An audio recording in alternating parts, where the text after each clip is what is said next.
Lovecraft Letter puts you in the middle of an H.P. Lovecraft horror story. You'll be investigating mysteries, reading forbidden books, and facing horrible creatures from beyond the stars.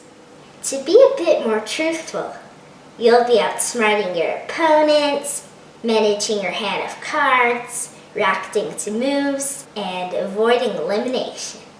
Set the Migo brain case aside, then shuffle the deck. Take the top card and set it off to the side as well. Deal one card to each player. Put the deck in the middle and the brain case next to it. Oh, and keep those sanity tokens nearby. Player 1 will draw another card, then play one of the two cards. The effects are applied. Sometimes you'll have to choose a card even if it hurts you. Most of the time, a card will allow you to interact with another player in some way. If you have played an insane card, all future cards can use the sane or insane effects. If you've been lucky enough to only play sane cards, congratulations.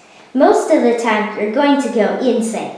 My dad says this is pretty Lovecraftian. Anyhow, at the start of your turn, you'll need to do a sanity check. Draw a card from the deck for each insane card in your discard line. If you pass, draw your second card and play your turn. If you drew an insane card, you've lost your mind and you are out for the round.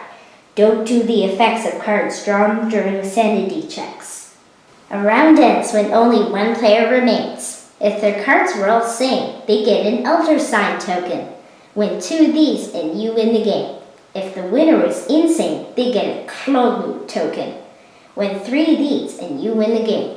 Some rounds and even games can end differently due to the cards. Otherwise, the game is pretty straightforward. Draw cards, play ones to hurt your opponents and protect yourself, and win one of the 2 ways. That's Lovecraft Letter. Lovecraft Letter is definitely a weeknight game. Including setup and takedown, games will usually be 30 to 40 minutes. Up to 6 players can play Lovecraft Letter, and it doesn't take up more space than a typical card game. There's no board, just a center deck in your play area. This is a good game to take with you on trips. The box is 14 and up. Seriously, there's a bit of reading, and maybe 1 or 2 cards are kinda creepy. It's not like it's a heavy strategy game. You're just deciding between 2 cards based on the ability. Even Board Game Geek users say 12 and up.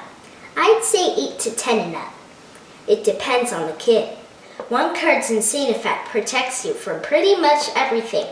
Mom played it and felt pretty safe. I was knocked out a few cards later, so it was just her and Dad. Somehow, he avoided going insane during checks, and eventually the draw deck ran out. The winner is the player with the higher numbered card in their hand. Mom was like, bam, 7. Dad nodded quietly and revealed his 8. The sane and insane mechanism is so cool. Those powerful insane effects are better at knocking out your opponents, but you risk losing in the sanity checks. I also love how you win the game differently depending on if you're sane or insane. AEG didn't need to make those poker chips and custom sleeves, and they certainly didn't need to make such amazing art. But it is appreciated. The tokens aren't just something nice to look at. They also show how close players are to winning. This makes later rounds really exciting. You only need to read the rules once, or maybe if you haven't played in some time. The double-sided reference cards, also slaved, and card text cover pretty much everything. You may need to look up some game end rules and some card powers. Thankfully, the rulebook is easy to use. Setup and takedown is maybe 3 minutes. Filler games are best when you can jump into the action quickly. Turns are fast too. There is a lot of luck. Plan all you want, but someone's lucky guess or a card exchange can end your round quickly. If you hate even a little bit of luck in games, stay far away.